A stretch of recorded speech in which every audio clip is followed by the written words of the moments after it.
Shalom and welcome to It's All About the Aliyah. Today I have one of the most extraordinary people I know as a guest.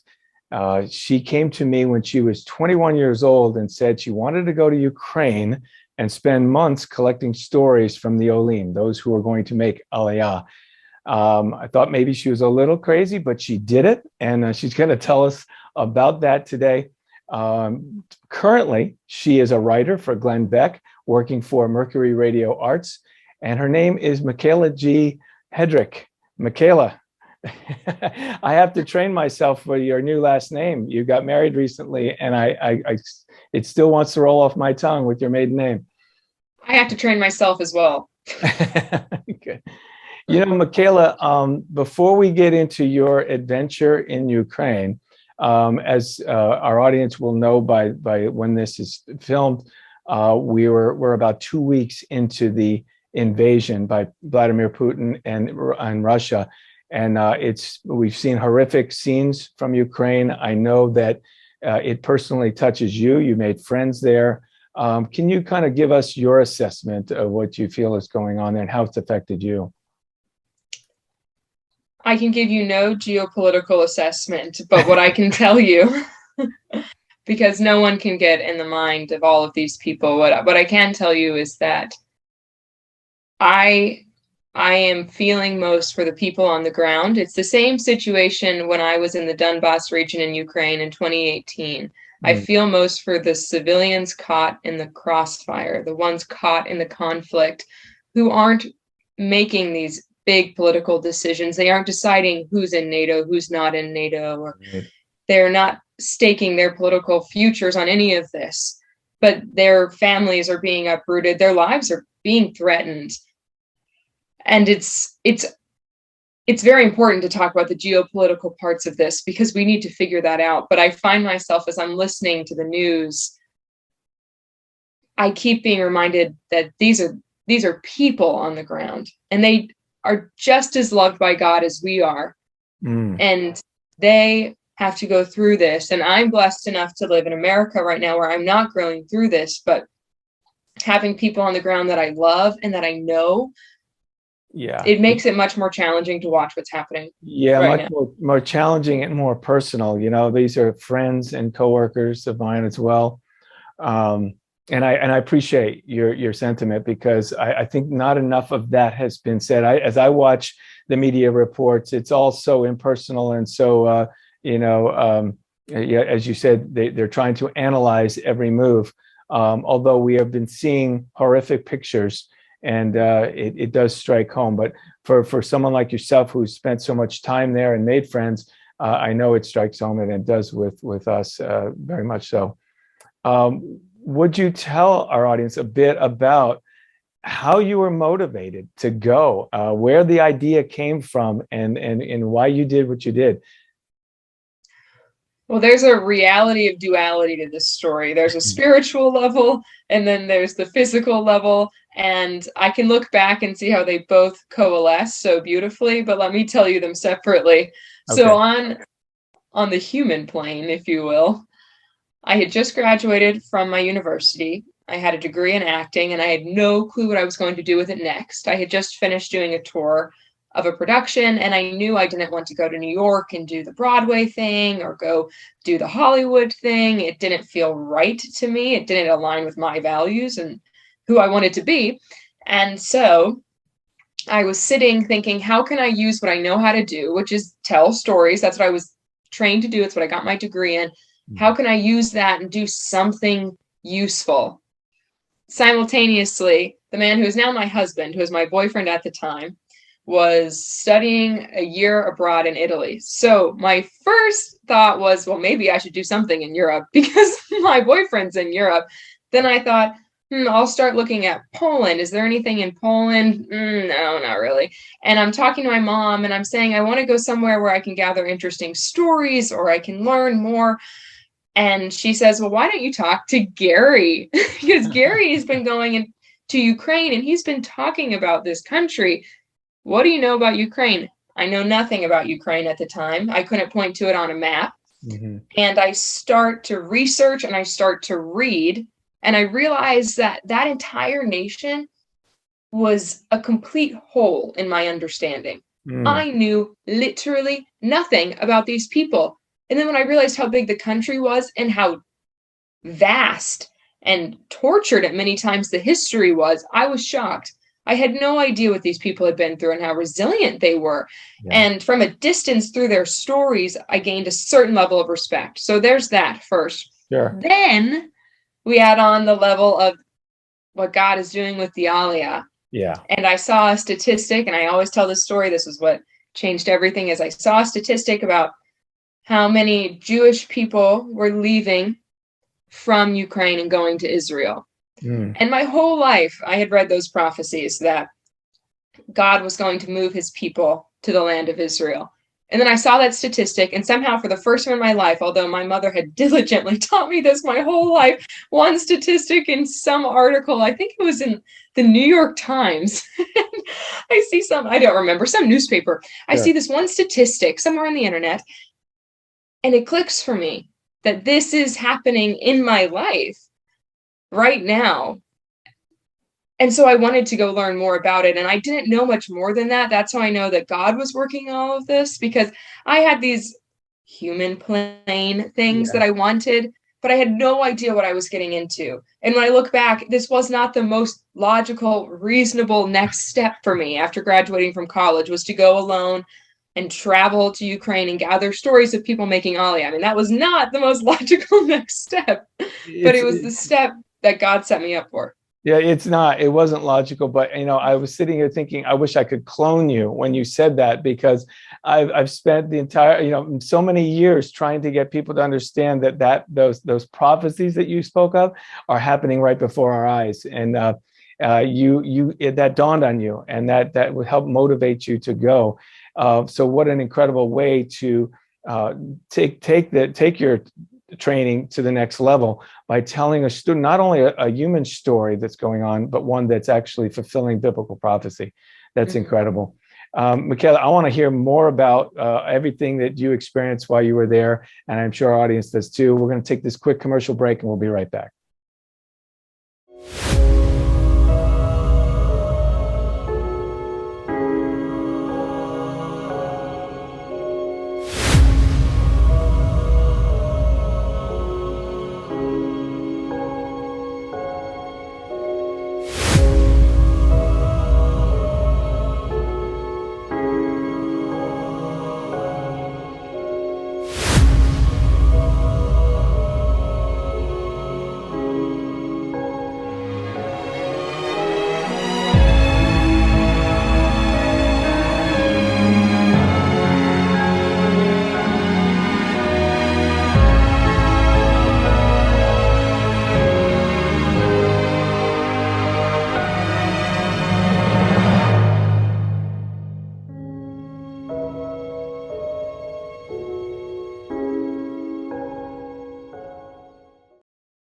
All right, Mikayla. So before the break, you were telling us about your idea to go to Ukraine, and obviously you did. You are a storyteller, and you learned a lot about the people who are making Aliyah, didn't you? Yes. There was flesh to the stories. There was flesh to the statistics that I had no idea. I had no idea what seeing that would do to me. It was a changing point in my life. It was a metamorphosis point in my life. Because the stories, all of our favorite stories in the world, are just about people. Yeah. The stories in the Bible are just about people. But you can look back in time and see how miraculous they are, and see how God uses people for miraculous things. But to see it in real time. Yeah. Ordinary people doing It not only taught me, it not only reminded me of the humanity of the stories of the Bible, but it encouraged me to be a part of it, that I didn't have to be King David to be a part of what's happening right now. All I had to be was a person, flawed, human, and doing my best. And I could be a part of something so much bigger than myself. And what an important message right now, because we all want to be part of something bigger. That's a human urge. I believe that. And when I was on the ground, I met people who taught me so much about myself and about God. There was a woman who was suffering from an illness that was going to kill her, and there was no treatment. And I went to her house and I sat down and I talked with her, and she wanted to make Aliyah to Israel so that she could survive. They didn't have the medication, they didn't have the surgeries to take care of her in Ukraine. She wanted to get there. And I asked her, I said, when do you need to get to Israel by? And her husband said, yesterday. That's how desperate it was. Her life was on the line. And yet, when I asked her if she was optimistic, if she had hope, she said, I believe that God heals people. And I believe that when I get to Israel, I will do, this is how she said it. I remember how she said it in her dialect. I will do all kinds of tests, and the doctors will tell me that I am healed. That's what she said. And that act of faith completely changed my life, because I'll try to do this quickly. I was dealing with medical issues at the same time that I was in Ukraine. And that testimony helped spark my recovery as well. This belief that when I am in the place that God wants me to be, I will be healed. And that is what this woman believed. That's what she was saying. And then these human beings on the ground were making that happen. But when you look back and tell that story, you can see it's a miracle, because she made it to Israel and she lived. Praise God. Praise God. Oh, and yeah, I had the honor of documenting that woman's story, which, if it weren't for people like the people with Ezra International, that story might go unknown, and we could miss what's going on in the world right now, which is a complete and utter miracle. God met me in that work, because I'm one of the people that needs to see the puncture wound in the hand. I'm the person that sinks on the water. I have a lack of faith. I constantly say, God, make it clear, because I'm going to miss it. I'm absolutely going to miss it. And my faith is strengthened when I act out in line with what I know God told me to do. It's not when I pray for more revelation. That comes too. But for me, God speaks to me the most when I go where he told me to go. And going to Ukraine to do this work was the most prominent example in my life so far of when that's happened. Because God said, go and do this and I'll meet you there. And I thought, meet me where? Like, you're going to go meet me in this country I've never heard of. And I took that leap of faith, and it completely changed my life. It completely changed my perspective on how God works, that God honors obedience. He meets you in obedience. He meets you when you do what he asked you to do, or when you help him do what he's going to do with or without you. Right. That's amazing. It's like God was already there saving that woman's life. God was already there moving those people out of those violent areas. God was already there moving the orphans out. So I have an option. Do I want to meet God in the midst of a miracle, or do I want to not? And when you say it like that, it's like, well, I'm going to go meet him in the midst of a miracle. And since then, I mean, I am a big spokesperson. I say everyone needs to go watch the Aliyah happen. If you're having some trouble with your faith, you need to go watch somebody who believes in God so much that they will stake their life. They will immigrate to another country. I mean, we can't even understand a lot of times in America how that could even be possible. Like, taking your whole family, your whole life, uprooting your tree and moving it somewhere else. That's not a trivial decision. No. That's a big decision. And to do that because you are being moved by God and supported by people of God, I mean, that is unreal. Unreal.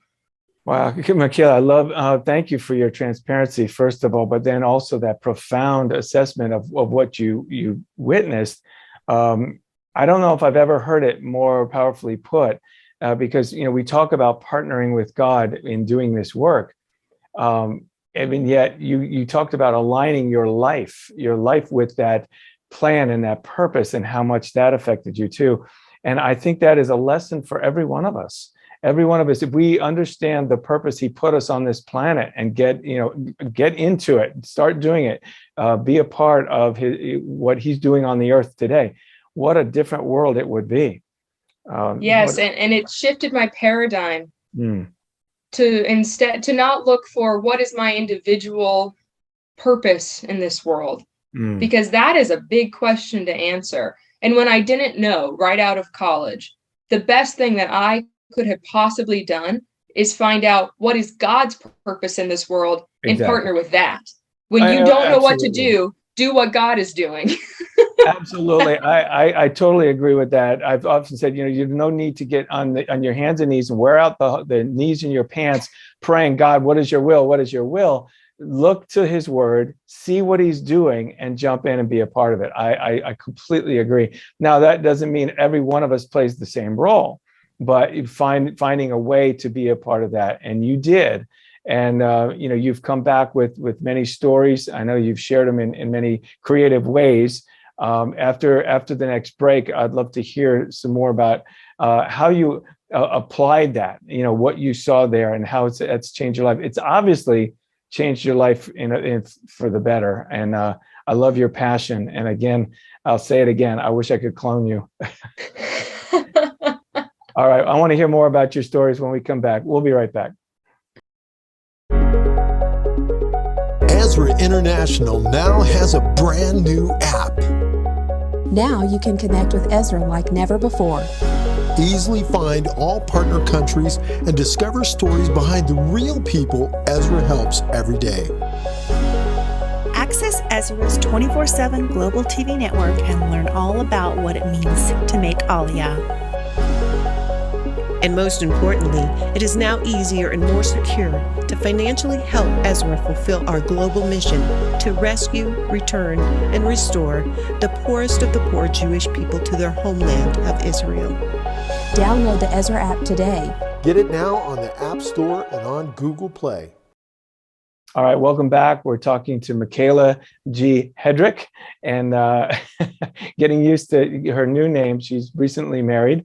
And Mikayla, you've had a whirlwind 6 months. You had a whirlwind time in Ukraine. Tell a little bit more about your experiences there. You were there, about 3 months, was it?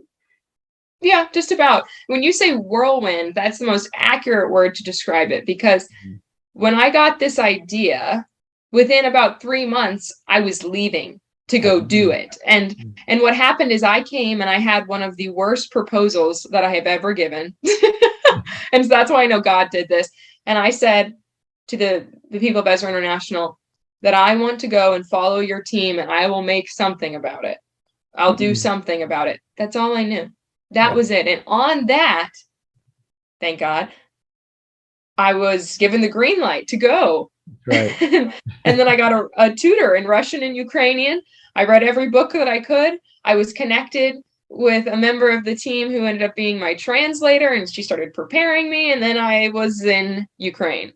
Yeah, it was. And I was traveling in those little vans on those bumpy roads in the midst of snowstorms because it's colder than Siberia in Ukraine, truly. I know I lied to you. I said it wasn't Siberia, but everybody lied. You literally said it's not Siberia. And one day I did a side-by-side comparison of Ukraine and Siberia, and Ukraine was colder. And I said, it's not Siberia, but it's worse. But so it was a whirl, and I land on the ground. I am the only American on my team. I'm the only one who doesn't speak the language. That is one of the most interesting ways to learn about people, by the way, being a minority in your experience and your language in any way. If you want to learn about a culture, wow, I had the most amazing opportunity because I couldn't retreat to the people that I understood. I had to hang out with the people who I had no idea what they were saying literally because I didn't understand their language. Right. And I remember one of my first days, we went out and we met people who were dealing with medical challenges is an understatement. When I told you that story of that woman who was life or death, the medical system in Ukraine is not good, especially when you compare it to somewhere like America or somewhere like Israel. I've heard horror stories about it. There's horror stories about that system, the public system that the people are able to access. Not good. And so I would go meet these people on their deathbeds who've been given horrible treatment and who are trying to escape for a better life. And then a week later, I would travel to outside of the Donbas region, which is what we're seeing now is kind of the culmination of the conflict in the Donbass region, which is where that area had been destabilized and removed from Ukraine and declared a kind of autonomous pro-Russian. It's a very confusing situation. In fact, anytime I try to explain it, I end up contradicting myself because everyone told me something very different about the conflict, which is why it's very hard to unravel for me now from being on the ground. But I was with the people on the ground who a woman had a rocket land in her backyard. No. And people who had lost family to violence in that area and that they were trying to immigrate. There was an elderly woman who I will never forget who said she was completely alone and she was born with war, World War II. Right. And she is ending her life with war in the same country. I mean, she lived through Hitler, Stalin, and now she's living through this. Yeah. And she was going to make Aliyah, and it was an Aliyah of necessity, 100%. She had nothing left for her there, literally nothing left for her there. No hope, and no this elderly woman, I have this strong memory of her singing this song in Ukrainian, and she had a necklace, a Star of David necklace. And when they brought her to the airport, she was alone singing a song in Ukrainian with the Star of David necklace. And I thought, oh my gosh, look at what God is going to have to do for this woman, because she did this by herself, except for the people at Ezra, which is another reason I was so grateful, because the team came and they prayed with her and they brought her to the airport, and she was so excited when people came to visit. I mean, you don't know how important that is when you're elderly and alone, just to have people who even care that you exist. Sure. That's very powerful. It's a very strong message. And I met people all across the spectrum, people who were having issues, again, medically, people who were having issues because of the war, people who were having to immigrate because they didn't have the opportunities that they needed for their children. They couldn't provide for their children. They were in extreme poverty, or they were in the midst of excessive corruption, and they wanted a better life. Most of them were motivated by wanting a better life for their children, Sure. which is so human. They wanted their kids to live better than they did. And they were willing to sacrifice so much for that. And they, thank God, had the assistance to do that, despite the fact that many of them were in abject poverty and maybe could have never done it otherwise. That was I agree. And nobody else coming. I often those same people you're talking about say that it's the first time a Christian has ever shown them love or even kindness. And what a sad indictment on the church that is. And so the people of Ezra International, that's one thing that I first noticed when I made my visit, was they were compassionate and empathetic and caring, serving. These are people, many of them, who have been so beat down by situations that they believe the cavalry is not coming. And when help comes, it's very meaningful. It's very meaningful. Yeah. To see what that does for people when someone is in a hopeless situation and they're given hope by somebody who cares about them.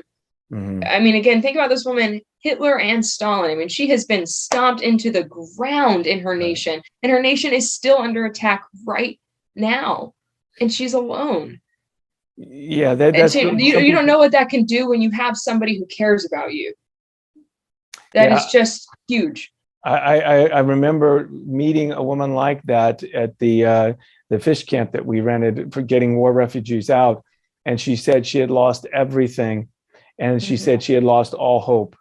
And then Ezra folks picked her up, and she said all of a sudden she had new hope. She was going to Israel, and she couldn't believe that people in America would actually give and help to make that process possible. So yeah, they can't. Many, like you said, Gary, this is the first time that somebody has made a concerted effort to become involved in their future, who cares about them. And when I would sit down, who wants to know their story, wants to know who they are, what they want, where they're going, how they're feeling. Yeah. Gosh, we're so blessed. I'm so blessed. And I know not all of us have as many blessings. I feel abundantly blessed because I've never had to, and I'd never even seen people living the way that I saw many people living. And not everybody. It's a diverse country full of all levels but the people who need the most help are living in ways that I'd never even seen before. And I mean that on a physical, literal plane, but also as far as loneliness even, and a lack of hope and a lack of support. So when somebody can come in, the Calvary came. Yeah. That is so cool. It is. And I just hope that that can continue in Ukraine. It's a tragic situation, and we're going to try to continue to help them as long as we possibly can, even under the circumstances. Our team never left. They're still there, even during this war. Mikayla, you are an incredible storyteller, and in the about maybe 2 minutes that we have left, tell our audience what you did with some of those stories when you came back. Well, I'm still doing with them because God's doing them with me, I would say. Good. So first thing I did was turn them into a short film, which you came to the premiere of, Gary, and we actually worked. What was most amazing to me, the thing about film is you don't know exactly what it does to the audience because people see it and you don't know they saw it, right? I don't get to see them. But what was most amazing to me is I had a team of young people around my age. The oldest person in the cast was one of the actresses who was actually Ukrainian, which was really special. Yeah. But the oldest person in the cast was in her 40s. It was a really young team. And many people had never heard of Ukraine before, never really considered Israel before. And suddenly I would hear these conversations among the crew of these people from all different backgrounds. And they had this love for Jewish Ukrainians. And it seems so random in this world. And then as everything's been going down in Ukraine, there's this whole group of people who have been impacted by the story of a Jewish Ukrainian, who have this heart connection to a Jewish Ukrainian. And that's the power of a story, is it creates an almost unseverable heart connection between you and somebody you would likely never even meet. And when I saw these young people of all walks of life who would say that they loved this person in this story. I told the story of one particular Olim, and they loved her. They cared about her. They wanted to do something for her. And I couldn't believe, that's what I set out to do. So it's funny for me to say I don't believe it. But when I heard people talking about it just in the dressing room, like, wow, I'm so glad that she was able to make Aliyah. I was like, wow, how many people even know the word Aliyah? And now there's this group, a film crew in Orlando that does. And then right out, it's incredible. And that, I don't know how far that ripple goes. I have no idea what seeds that plants, but I feel grateful that at minimum people have a positive connection to a Jewish Ukrainian. You did your job across the world. And then after that, we turned it into an audio series. And the audio series was more in depth. It was a bit more about my journey, seeing it through my lens of what it was like for me as a young American to travel and to do this. And we have that out there, and I've been speaking, and I'm a huge advocate. I don't feel like God's done with me in the Aliyah. I feel like God had me meet him there for a reason. And I was blessed that I'm an extreme person. And so God knew how to work with me. I don't think everyone has to go live alone in Ukraine and see the refugees and stay near the camps. I don't think everyone has to do that. Everyone's going to have their way. And many people are blessed that they will feel that heart connection without even having to do that. But God knows I'm the person that has to touch the wound. And he made a way for me to do that so that I could tell people who might not have the opportunity to touch the wound that it's real. It is real. Mikayla, I'm so sorry. We're out of time. Your passion is contagious. And I hope our audience received that. I think we need to have you back sometime because there's probably so much more you could tell. I would love to hear everything that occurred there. I have learned more, I think, in this interview than we have in our private conversations because we've always had such short time to do that. But again, time is slipped away, and I'd love to invite you back, and we'll do this again. I hope we can do that. Thank you so much for sharing your experiences with us. Thank you. That's all the time we have. God bless you. Shalom. We'll see you next time.